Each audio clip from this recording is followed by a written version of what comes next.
Assalamualaikum warahmatullahi wabarakatuh. Saya Khairunisa Trimulia dengan NIM 2021350010 dari Program Studi Gizi Fakultas Teknologi Pangan dan Kesehatan Universitas Sahid tahun 2021. Saya akan mempresentasikan materi presentasi bisnis dari mata kuliah Etika dan Komunikasi Bisnis.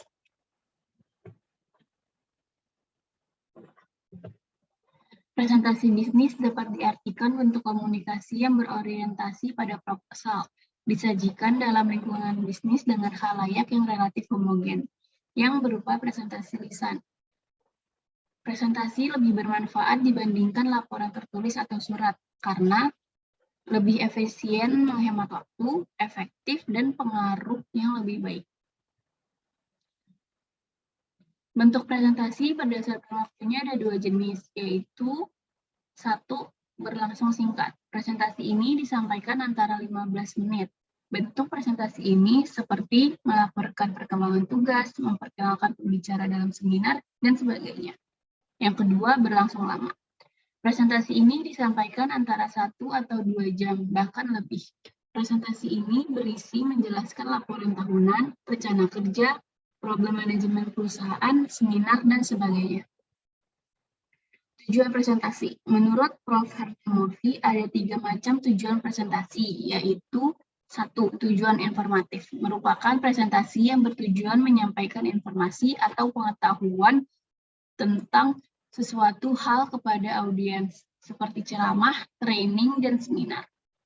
2. Tujuan persuasif, merupakan presentasi yang bertujuan merubah pendapat atau sikap para pendengarnya terhadap sesuatu hal, sampai pada upaya meyakinkan mereka untuk melakukan sesuatu yang diharapkan, seperti meyakinkan investor untuk menanamkan modalnya.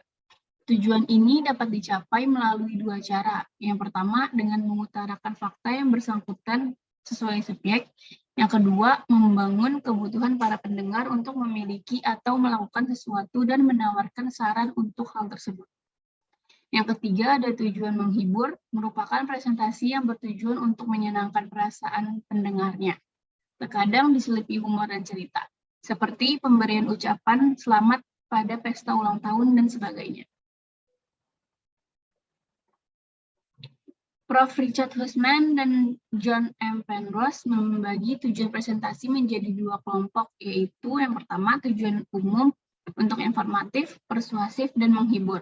Yang kedua, tujuan khusus dilakukan dengan tujuan beraneka ragam, sesuai dengan subjek yang dipresentasikan dan audiens yang hadir. Prasyarat menjadi seorang pembicara yang aktif. Presentasi bisnis merupakan proses 2 arah, yang dimana komunikasi ini berupa komunikasi timbal balik antara pembicara dan pendengar. Dikatakan efektif bila para pendengar memahami pesan yang diberikan. Tugas utama dari pembicara adalah untuk mendapatkan perhatian penuh dan mempertahankan konsentrasi audiens selama presentasi berlangsung. Prasyarat agar dapat berbicara di depan forum secara efektif, yang pertama, mengetahui tujuan presentasi dengan jelas. Yang kedua, menguasai subjek yang dipresentasikan. Yang ketiga, yakin bahwa subjek yang dipresentasikan bermanfaat. 4. Mengetahui latar belakang audiens yang dihadiri presentasi. 5. Mengetahui bahasa pengantar yang dikuasai audiens. 6. Jujur, sabar, dan percaya diri. Dan yang terakhir, menguasai teknik dasar komunikasi bisnis yang efektif. Presentasi dapat dikatakan berhasil jika ia dapat mencapai tujuan presentasi yang diinginkan. Selanjutnya, langkah persiapan presentasi. Yang pertama, memilih topik yang akan dipresentasikan, yang sebaiknya berkaitan dengan latar belakang pendidikan dan pengalaman profesi pembicaranya yang dianggap pakar dalam bidang tertentu. Jika pemilihan topik diserahkan kepada pembicara, hendaknya perhatikan hal-hal berikut. Yang pertama, latar belakang pendidikan dan profesi. Yang kedua, minat mayoritas audiens. Yang terakhir, latar belakang penyelenggaraan presentasi. Yang kedua, agar presentasi sesuai dengan latar belakang dan minat audiens, pembicara hendaknya mencari tahu berbagai macam hal yang bersangkutan dengan audiens. Di antaranya, jumlah peserta yang hadir, umur rata-rata peserta, profesi mayoritas peserta, dan latar belakang pendidikan peserta. Cara mengetahui informasi tentang latar belakang audiens adalah dari orang atau lembaga yang mengundang pembicara. Yang ketiga, menyusun naskah presentasi. Berikut langkah-langkah menyusun naskah presentasi. Yang pertama ada pengumpulan gagasan. Dalam mengumpulkan gagasan, ada mengumpulkan ide, data, dan informasi untuk dituangkan dalam naskah. Yang kedua, memilih ide, data, dan informasi yang terkumpul. Setelah data, ide, dan informasi yang diperlukan mencukupi, kemudian sortir yang sesuai dengan pesan dan tujuan presentasi. Lalu, bahan masukan yang dipilih tersebut disusun sesuai dengan urutan ide yang akan dibicarakan. Setelah mengetahui cara menyusun naskah presentasi, penting juga untuk mengetahui naskah presentasi yang baik. Terdiri dari 3 bagian, yakni 1. Pengantar. Pengantar presentasi memiliki beberapa fungsi, yakni mempersiapkan audiens untuk mendengar pesan yang diberikan. Yang kedua, membangun minat audiens agar mereka mendengar dengan penuh perhatian sampai presentasi selesai. Isi dari pengantar dapat berupa tema subjek yang akan dibawakan presentasi, manfaat pesan tersebut bagi audiens, menceritakan hasil riset yang berhubungan dengan subjek, dan yang terakhir data statistik yang bersangkutan dengan subjek. Yang kedua ada inti naskah. Inti naskah berisi antara lain bagian utama pesan yang akan diberikan, hal-hal yang diperlukan untuk mencapai tujuan presentasi, biasanya dibagi dalam sub-sub bagian. Contohnya kutipan, pernyataan, pakar, atau cerita lain yang berkaitan dengan subjek. Yang ketiga ada ringkasan atau kesimpulan, berupa ringkasan hal-hal yang disajikan dalam pengantar dan inti naskah, serta kesimpulan tentang apa yang dipresentasikan. Juga berisi imbauan kepada audiens untuk memberikan tanggapan, melakukan tindakan, atau memberi persetujuan tentang pesan yang dipresentasikan. Yang keempat, ada gladi resik presentasi. Manfaatnya agar pembicara dapat menyesuaikan waktu yang tersedia dengan bahan yang disampaikan, membantu pembicara meningkatkan rasa percaya diri, membantu pembicara mengetahui hal-hal penting yang belum dicantumkan dalam naskah, dan yang terakhir melatih diri pembicara menjawab pertanyaan pendengarnya. Gladi resik presentasi ini dapat dilakukan dengan berlatih di depan kaca atau di depan teman. Melakukan presentasi. Presentasi bisnis dibagi menjadi 4 bagian, yaitu 1. Membuka presentasi. Tujuannya untuk mempersiapkan audiens, mendengarkan pembicaraan, membangun minat agar pendengar mau mendengar presentasi sampai selesai. Hal-hal yang perlu diperhatikan saat membuka presentasi, yang pertama, jangan berjalan terlalu cepat ketika menuju mimbar atau meja pembicara. Yang kedua, tidak memulai pembicaraan bila masih ada pendengar yang berbicara atau memasuki ruangan. Yang ketiga, ucapkan salam secara sopan kepada audiens. Bila ada tamu agung, hendaknya nama-nama tersebut disebut dalam salam pembuka. Yang terakhir, jangan mengucapkan kalimat yang bernada minta maaf, belas kasihan, dan simpati. Yang kedua, ada presentasi inti, terdiri dari 3 bagian, yakni pesan inti, pesan tambahan, dan pesan ilustrasi. Ada beberapa cara untuk mempertahankan perhatian audiens. Yang pertama, berbicara secara jelas dan sedikit lebih keras. Yang kedua, jangan berbicara terlalu cepat, terlalu lambat, dan tersendat-sendat. Yang ketiga, ubah-ubahlah tempo atau kecepatan bicara selama presentasi. Yang keempat, pergunakan komunikasi nonverbal. Yang kelima, jika membaca naskah, hindari membaca naskah terus-menerus. Dan yang terakhir, kadang selipkan humor yang sehat dan segar. Yang ketiga, ada menutup presentasi. Usahakan agar mengingat kata-kata penutup sampai jangka yang lama. Hal-hal yang harus dihindari saat menutup presentasi. Yang pertama, diam-diam mengakhiri presentasi dan duduk kembali ke kursi, sehingga audiens tidak sadar presentasi telah usai. Yang kedua, mengakhiri presentasi dengan mengucapkan kalimat yang bernada minta maaf. Selanjutnya, segera menutup presentasi jika waktu yang disediakan habis. Sebaliknya, hendaklah saat menutup presentasi lakukan beberapa cara berikut ini. Yang pertama, sajikan ringkasan hal-hal penting yang telah dipresentasikan. menghibau audiens untuk melakukan sesuatu, dan mengajukan pertanyaan yang menantang. Keempat, menanggapi pertanyaan audiens.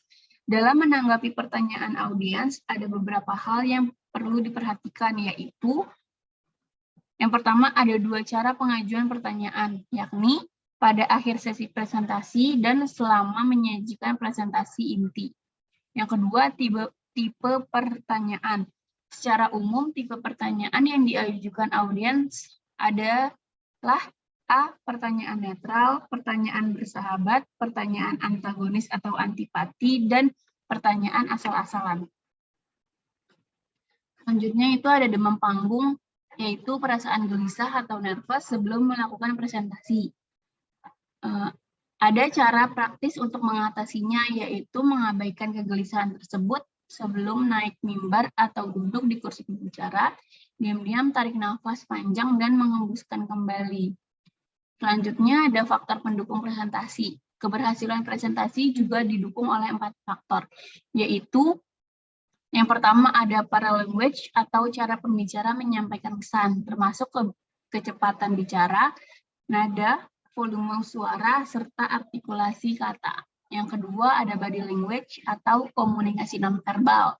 Yang ketiga, kondisi ruangan presentasi. Yang perlu diperhatikan pada ruangan presentasi antara lain tidak terganggu dengan suara-suara dari luar, penerangan yang cukup, dan sebagainya. Yang terakhir, ada faktor lain yang mencakupi penampilan pembicara, seperti rapi dan bersih, dan hindari pemakaian perhiasan serta riasan atau parfum yang berlebih.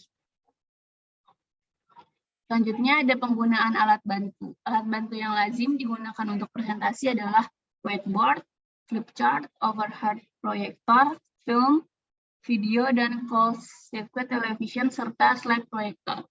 Pilihlah alat-alat bantu sesuai kebutuhan. Beberapa faktor yang mempengaruhi pemilihan alat bantu adalah 1. Tujuan presentasi, 2. Tingkah formalitas presentasi, 3. Audiens yang akan menghadiri presentasi, yang keempat, tersedianya alat bantu. Topik presentasi. Bisnis. Biasanya dalam presentasi bisnis ada beberapa topik pembicaraan, yaitu yang pertama produk, yang kedua jasa, yang ketiga proses, yang keempat pabrik, yang kelima kebijakan, dan yang terakhir personal. Yang selanjutnya mengorganisasikan presentasi. Organisasi suatu presentasi adalah pengaturan yang logis dan strategis atau perangkaian gagasan dalam suatu pesan yang jelas, kohoren, dan terpadu. Organisasi unsur-unsur utama presentasi terdiri atas pendahuluan, badan, kesimpulan. Tujuan dibuatnya pendahuluan adalah memperkenalkan gagasan utama presentasi Anda. Adapun komponen pendahuluan yaitu 1. Mendapatkan perhatian yang menyenangkan, yang kedua meningkatkan keramah tamahan dan rasa hormat, yang ketiga memberikan alasan untuk menyimak, dan yang terakhir memberikan pertanyaan orientasi. Membutuhkan waktu yang lama untuk mengembangkan badan karena dianggap sebagai hal yang paling sulit. Namun ada beberapa langkah untuk mengembangkan badan, yaitu 1. Pola kronologis, yaitu susunan gagasan yang diatur berdasarkan rangkaian waktu tertentu.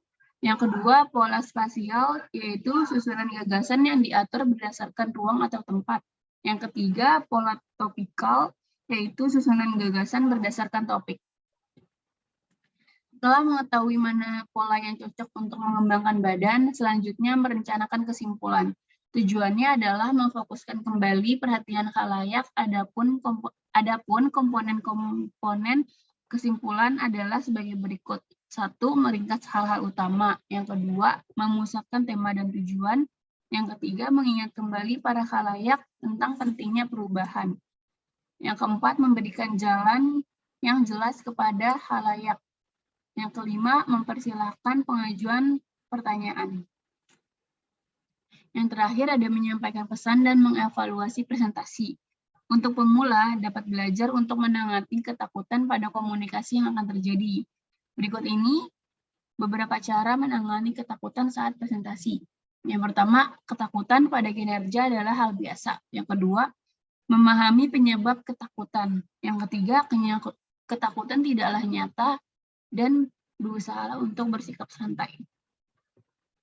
Hal lain yang diperhatikan dalam presentasi selain dari pendukung multimedia, unsur visual lain yang dapat meningkatkan penyampaian presentasi adalah sikap tubuh, gerakan, gerak isyarat, kontak mata, ekspresi wajah, penampilan pribadi, dan yang terakhir kredibilitas pembicara. Setelah presentasi selesai, masih ada satu kegiatan tersisa, yaitu mengevaluasi presentasi.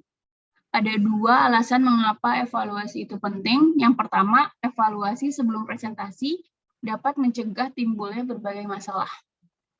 Dan yang kedua, evaluasi sesudah presentasi dapat meningkatkan keberhasilan presentasi di masa datang. Sekian dari saya. Terima kasih. Wassalamualaikum warahmatullahi wabarakatuh.